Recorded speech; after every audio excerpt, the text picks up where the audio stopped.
I set my first car on fire at 15 years old, making sure nobody was inside or near it. And from that moment on, I became fixated with arson. You're watching Mindsnap, where the stories are always wild.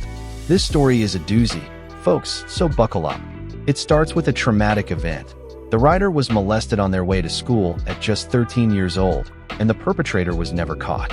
This led to a downward spiral of depression and declining mental health. But then something unexpected happened.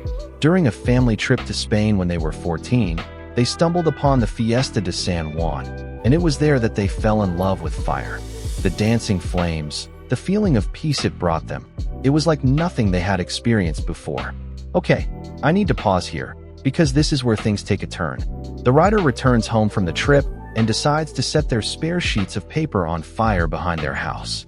Now, I'm not one to judge, but this is definitely an unconventional way to cope with emotions. And it didn't even work. The small fire didn't bring them the same sense of peace as the big fire during the fiesta. So what did they do? They started making their own campfires, trying to recapture that feeling. But here's the thing, it only helped for a year. At 15 years old, they set their first car on fire, making sure, as I mentioned earlier, that nobody was inside or near it. And from that moment on, they became obsessed with arson.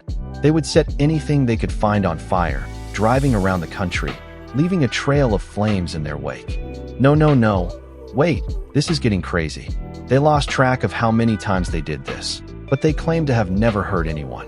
I literally could not believe this as I was reading it. The writer is now 24 years old, and they've stopped setting things on fire, thank goodness. They found a stable job, a potential romantic partner, and they claim they don't need to set things on fire anymore. But here's the kicker. They think they didn't love the fire itself, but the stability it brought them. The same stability they now get from other things in their life. Let's take a step back and try to process this. The writer is saying that setting things on fire was a coping mechanism, a way to deal with the trauma they experienced as a child. And it's not like they were trying to hurt anyone. They were careful to make sure nobody was around when they set these fires. But still, it's arson, folks. It's a serious crime, and it's not something to be taken lightly. As I'm reading through this, I'm trying to understand the writer's mindset. They claim they've gotten over what happened to them 11 years ago, but it's clear that it had a profound impact on their life. And it's not like they're bragging about what they did. They seem genuinely remorseful, grateful that they were able to find a way to cope that didn't involve hurting anyone. But here's the question. Was this the right way to deal with their trauma? Someone posted online, sharing this story, and it sparked a lot of debate.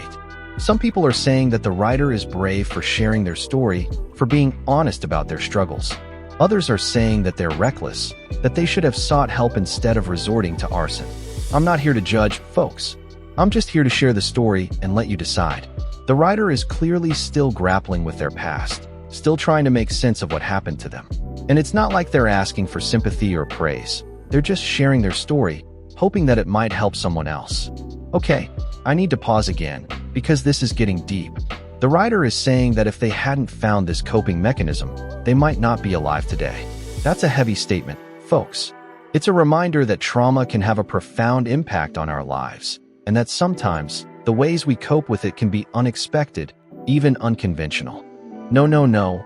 Wait, this is getting crazy again. The writer is now living a stable life, with a job and a potential partner. They've found a way to move on from their past, to find happiness without resorting to arson. And it's not like they're saying that arson is the answer. They're just saying that it was a part of their journey, a way to cope with the trauma they experienced. I literally could not believe this story, folks. It's a wild ride, full of twists and turns. And it's not like it's easy to process. It's a complex, messy story with no clear answers. But that's what makes it so fascinating, right?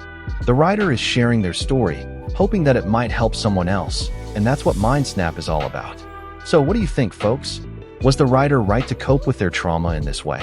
Should they have sought help instead? Drop your verdict below. Was this person right or wrong? Subscribe and hit the bell